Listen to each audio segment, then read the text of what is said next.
Chers collègues, soyez salués. Je reviens vers vous avec une nouvelle vidéo faisant suite à l'audition du président du groupement des entreprises de sécurité privée.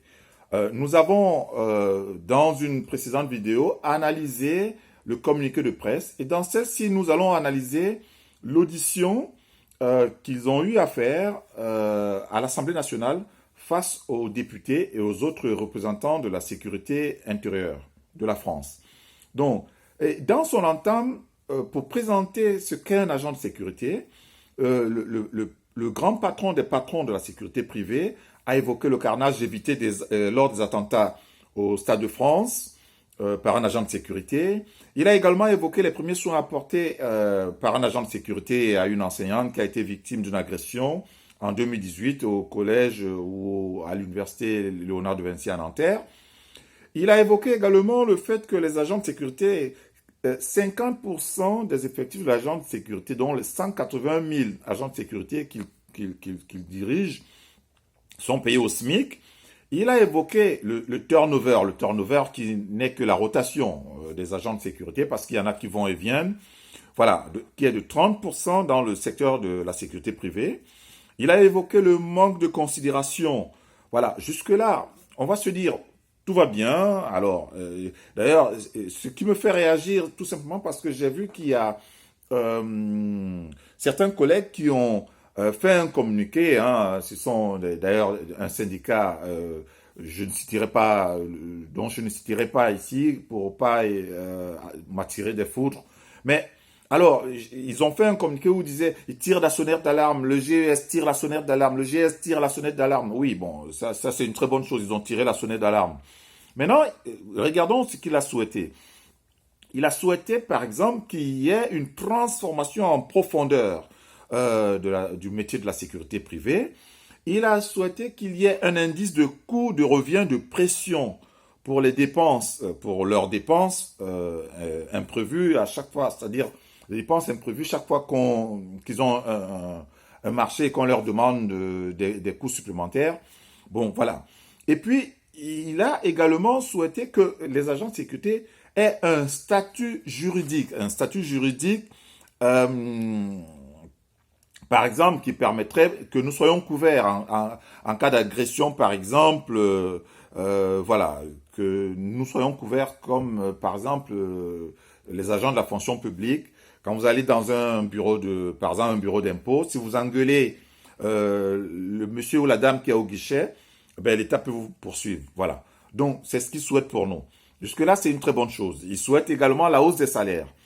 Mais, alors, après avoir fait tout cela, il a donc refait un résumé de tous ces dires en disant qu'il n'avait que deux préoccupations majeures. En dépit de tout ce qu'il a dit, il avait deux préoccupations majeures. La première préoccupation majeure, c'était la perte partielle d'activité, donc la baisse de la marge, il ne pouvait plus supporter, ainsi de suite, le secteur était sinistré.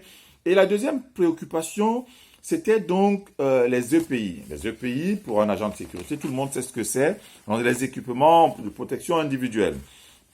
Et là où j'ai trouvé pernicieux donc son audition, après avoir été dithyrambique à propos de la loyauté, du dévouement, des remarques envers les travailleurs de l'ombre que nous sommes, les agents de sécurité, et il est à nouveau rentré dans l'enfumage, où il évoque la pratique, il a évoqué la pratique orthodoxe des gestes de barrière qu'ils font appliquer à leurs agents. Alors je me suis dit, peut-être que, comme c'est un grand patron, hein, donc il sait pas, il n'est jamais sur le terrain, parce que vous conviendrez avec moi que aucun des patrons n'est venu sur le terrain depuis le début de la crise du Covid-19 pour voir comment ça se passe, ne serait-ce que pour nous demander si nous allons bien. Ils ont oublié que nous sommes abandonnés au charbon. Il y en a qui ont perdu leur vie, il y en a qui sont encore en souffrance parce qu'ils sont contaminés. Et voilà. Et tout cela, en fait, aujourd'hui, simplement, c'est que ils essayent de faire bonne figure et surtout de faire de la pression au gouvernement pour ne pas nous payer la prime de 1 000 euros qui a été demandée. Donc, alors, comme je disais, à beau chasser le naturel, il revient au galop. Alors, après tous ces éloges, tout ce qu'il a fin de demander pour le bien des agents de sécurité, il a évoqué le fait qu'ils ne comprennent, au sein du GES, ils ne comprennent pas que certains inspecteurs de travail et certaines directs. Alors, les inspecteurs de travail, on sait ce que c'est. La directe, c'est la direction régionale des entreprises, de la consommation, de la concurrence, du travail et de l'emploi. Donc, ce sont des contrôleurs en quelque sorte, des entreprises. Donc, ils ne comprennent pas que les inspecteurs de travail et des directs, alors, soit arriver à imposer le port de masques et des gants aux agents de sécurité. Alors, pour eux, donc, ils s'offusquent du fait que d'autres personnes, alors, demandent à ce que nous soyons protégés. Vous comprenez ça? Alors, ils comprennent pas ça. J'invite tout le monde à taper GES et aller écouter cette intervention.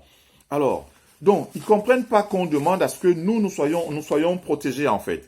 Et après son intervention, le député Jean-Michel Fauvergue lui a posé la question de savoir qu'est-ce qu'ils avaient comme proposition par rapport à la formation et aux qualifications des agents de sécurité.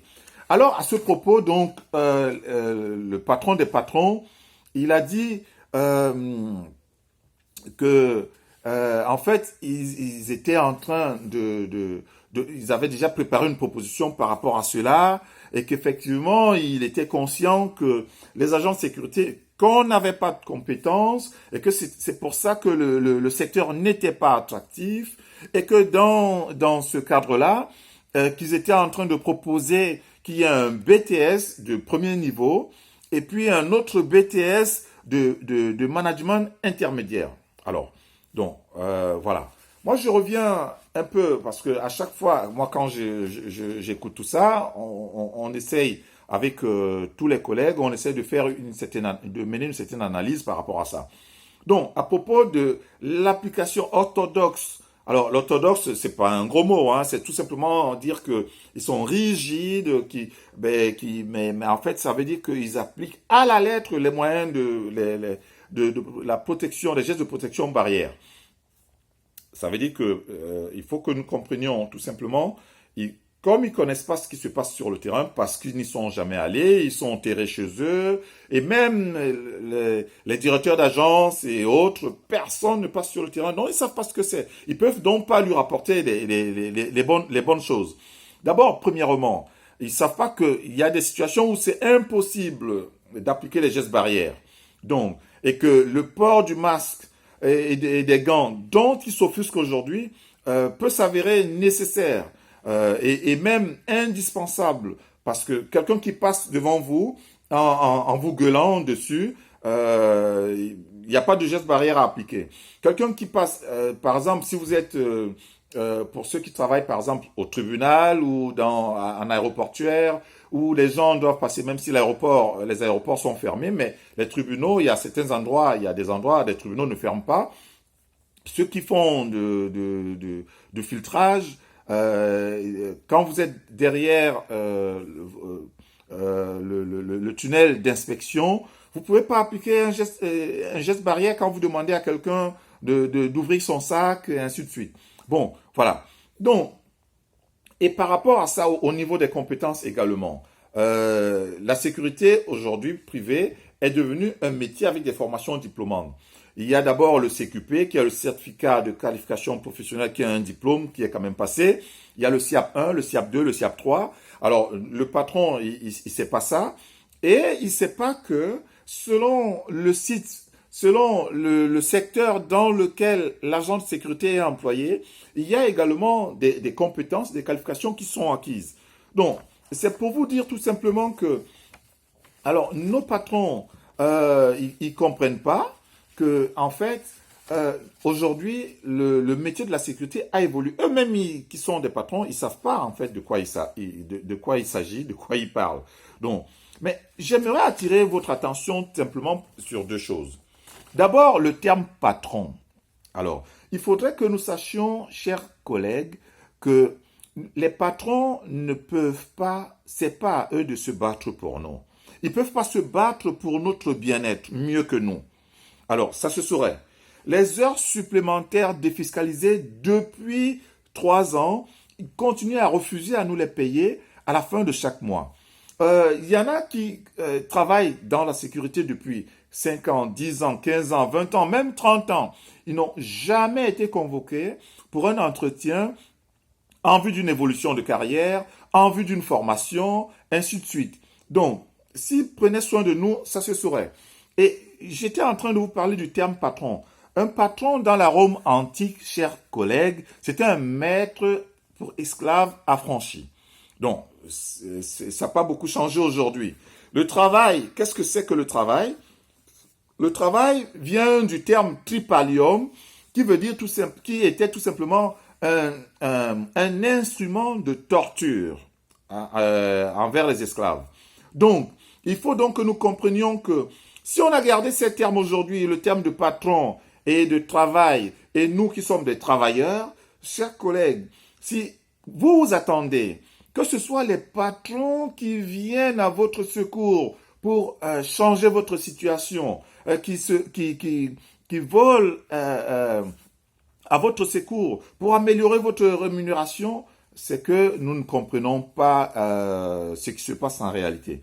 C'est comme si vous me disiez qu'un marchand d'armes milite pour la paix. C'est qu'on n'a pas compris ce que c'est que la vie. Si par exemple le poisson avait compris que le pêcheur n'est pas là pour lui sauver la vie, ben il mordrait pas à l'hameçon. Donc c'est tout simplement pour qu'on comprenne, chers collègues, que le patron des patrons aujourd'hui, il est en train de dire que pour que nous soyons véritablement qualifiés, il faut un BTS. Je sais pas, c'est pas qu'on soit pas capable de passer un BTS, mais déjà ils reconnaissent pas que nous avons des compétences aujourd'hui. Je sais pas comment ça va se passer demain. Donc c'est tout simplement pour vous dire, chers collègues, rejoignez-nous, battons-nous pour que notre situation change. Ils sont en train d'essayer aujourd'hui de mettre de la pression au gouvernement pour libéraliser le secteur, pour leur permettre d'embaucher davantage et à tour de bras pour continuer encore à nous martyriser. Mais si nous ne nous battons pas, personne ne le fera à notre place. Rejoignez-nous, partagez et battons-nous et nous vous attendons. Merci.